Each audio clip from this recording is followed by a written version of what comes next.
ஒரு முறை கருவூரார் சித்தர் திருநெல்வேலி நெல்லையப்பர் கோயில்ல போய் சுவாமியை தரிசனம் பண்ண அவசர அவசரமா போயிட்டு இருக்கிறாரு. அது கோயில் நடை சாத்தும் நேரம் நெருங்கி விட்டது.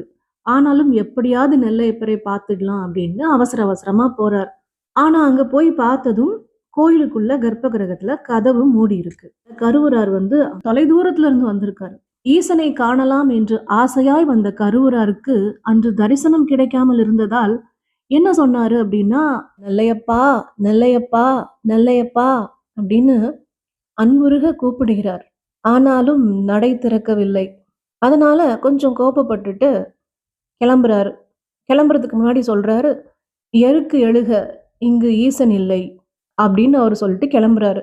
அதுக்கப்புறம் பார்த்தா, கோயிலுக்கு உள்ளேயும் வெளியேயும் நெறைய எருக்கஞ்செடிகள் உருவாகுது. அதுக்கப்புறம் ஈசனே அங்கிருந்து இறங்கி வந்து கருவூராரை கூப்பிட்டு தரிசனம் கொடுத்ததாக சொல்றாங்க. இந்த சம்பவம் நடந்தது நெல்லையப்பர் கோவில், திருநெல்வேலி மாவட்டம். கடவுள் மேல் பக்தியா இருந்ததால் மூடிய கதவும் திறக்கும், இறைவனே வந்து காட்சி தருவார் அப்படின்றதுக்கு இது ஒரு உதாரணம். பைபிள்ல நீதிமொழிகள் 23:18 நிச்சயமாகவே முடிவு உண்டு, உன் நம்பிக்கை வீண் போகாது. ஆமாங்க, நம்ம பிரச்சனைக்கு நிச்சயமா முடிவு உண்டு. நம் பிரார்த்தனைக்கு மேல நாம் வச்சிருக்கிற நம்பிக்கை கண்டிப்பா வீண் போகாது. கோவிலுக்கு போகும்போது எடுத்துக்க ஏதாவது ரெமெடி இருக்கா அப்படின்னு கேட்டீங்கன்னா இருக்கு.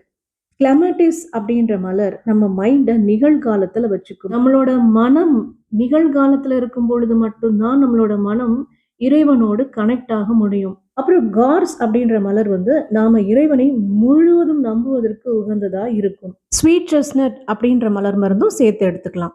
ரெமடிஸ்லாம் யாருக்கு தேவைப்படாது அப்படின்னு பார்த்தா, யாரு இறைவனை நினைச்சு வணங்கும் போது கண்கள்ல இருந்து கண்ணீர் வருதோ அவங்களுக்கு எந்த ரெமடியும் தேவையில்லை. Already they are connected. So அவங்களுக்கு ஆத்மார்த்தமான அன்பு இருக்கு, பக்தி இருக்கு, நம்பிக்கை இருக்கு. அதனால தான் அவங்க கண்கள்ல இருந்து கண்ணீர் வருது. இப்போ அப்படிப்பட்டவங்களுக்கு எந்த ரெமடியும் தேவையில்லை. ஆனா கவனத்தை எங்கேயோ வச்சுட்டு அடுத்தவங்க என்ன பண்றாங்க, இவங்க என்ன ட்ரெஸ் பண்ணியிருக்காங்க, நம்மளை விட நல்லா இருக்குதே, இந்த கம்மல் நல்லா இருக்குதே, அவங்களுக்கு என்ன ஆச்சு, இவங்க ஏன் இப்படி இருக்காங்கன்னு அடுத்தவங்கள பத்தி, இந்த கோயிலுக்கு வர்றவங்கள பத்தி பார்த்துட்டு இருக்கிறது. அங்க தெரிஞ்சவங்க யாராவது இருந்தா ஜஸ்ட் ஒரு ஸ்மைல் பண்ணிட்டு போனோம் அப்படின்னு பண்ண மாட்டாங்க. எப்படி இருக்க? என்ன இருக்கன்னு அன்னைக்கு எப்போ விட்டாங்களோ, அப்போலருந்து இந்த நிமிஷம் வர உண்டான எல்லா விஷயங்களையும் அங்க தான் உட்காந்து பேசுவாங்க. ஸோ இந்த மாதிரி இருக்கிறவங்க இந்த காஸ், கிளெமாட்டிஸ், ஸ்வீட் செஸ்னட் ரெமடி எடுத்துக்கும்போது, மனம் ஒருநிலைப்பட்டு இறைவனை வணங்குவதற்கு ஏதுவாக இருக்கும். எனக்கு சாமி கும்பிடும்போது தான் எதிர்மறை எண்ணங்களா வருது அப்படின்னு நினைச்சா ஒயிட் செஸ்னட்டும் சேர்த்துக்கலாம். நன்றி.